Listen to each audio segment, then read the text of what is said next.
നമസ്കാരം. മലയാളി വാർത്തയിലേക്ക് സ്വാഗതം. സ്വന്തം സഹോദരന്റെ ഭാര്യയെ തന്നെ അതിക്രൂരമായി കൊലപ്പെടുത്തിയ വാർത്തയാണ് പുറത്തുവരുന്നത്. ബീഹാറിലാണ് ഈ സംഭവം നടക്കുന്നത്. അതും ഭക്ഷണം വിളമ്പി നൽകാൻ വൈകിയതിന്റെ പേരിലാണ് സഹോദരന്റെ ഭാര്യയെ കഴുത്തറുത്ത് കൊന്നിരിക്കുന്നത്. കൊലപാതകത്തിന് ശേഷം യുവതിയുടെ തല മുറിച്ചെടുത്ത് വീടിന് മുന്നിലെ മരത്തിൽ കെട്ടിത്തൂക്കിയിരിക്കുകയാണ് പ്രതി. ബീഹാറിലെ ജഹനാബാദിലാണ് നാടിനെ നടുക്കിയ കൊടും ക്രൂരത അരങ്ങേറിയിരിക്കുന്നത്. ഇമാപദൂർ സ്വദേശിയായ ധർമ്മേന്ദ്രകുമാറിന്റെ ഭാര്യ അൻഷു ദേവി ആണ് കൊല്ലപ്പെട്ടിരിക്കുന്നത്. 25 വയസ്സ് മാത്രമാണ് ഈ യുവതിക്ക് പ്രായം. ധർമ്മേന്ദ്രന്റെ സഹോദരനായ കുനാൽ കുമാറാണ് പ്രതി.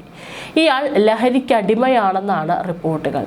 കുനാൽ കുമാറിന്റെ സഹോദരനായ ധർമ്മേന്ദ്ര കുമാറുമായി 1 വർഷം മുമ്പായിരുന്നു ഇവരുടെ വിവാഹം നടന്നത്. സംഭവം നടക്കുമ്പോൾ അൻഷു ദേവി മാത്രമാണ് വീട്ടിലുണ്ടായിരുന്നത്. മറ്റു കുടുംബാംഗങ്ങളെല്ലാം കൃഷിയിടത്തിലായിരുന്നു. ഉച്ചയോടെ വീട്ടിലെത്തിയ കുനാൽ ഭക്ഷണം ആവശ്യപ്പെടുകയും വിളമ്പാൻ വൈകി. അതുമാത്രമല്ല, ഭക്ഷണം വിളമ്പുന്നതിനിടെ അൻഷുവിന്റെ കയ്യിൽ അഴുക്കുണ്ടെന്ന് ആരോപിച്ച് കുനാൽ അൻഷുവുമായി തർക്കത്തിൽ ഏർപ്പെടുകയായിരുന്നു. വാക്കുതർക്കം പിന്നീട് രൂക്ഷമായതോടെ കുനാൽ അൻഷുവിനെ മർദ്ദിക്കാൻ തുടങ്ങി.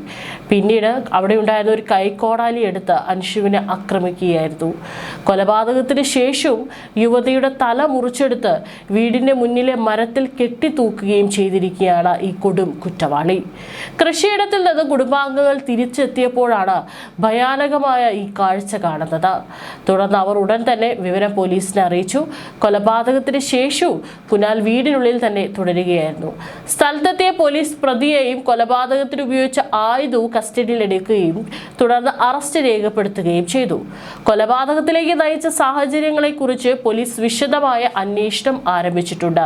ഇത്തരത്തിൽ അതിക്രൂരമായി കൊന്ന് ആ തല മുറിച്ചെടുത്ത് കെട്ടിത്തൂക്കണമെങ്കിൽ അത് കേവലം ഒരു ഭക്ഷണം നൽകാൻ വൈകിയതിൻ്റെയോ അല്ലെങ്കിൽ ഭക്ഷണം നൽകുന്നതിനിടയിൽ കയ്യിൽ അഴുക്കുണ്ടായതിൻ്റെയോ പേരിൽ തന്നെ നടന്നിട്ടുള്ള ഒരു കൊലപാതകമാണോ എന്നുള്ളത് പോലീസ് സ്ഥിരീകരിച്ചിട്ടില്ല. ഇതാണ് പ്രാഥമികമായിട്ട് പുറത്തു വരുന്ന നിഗമനം.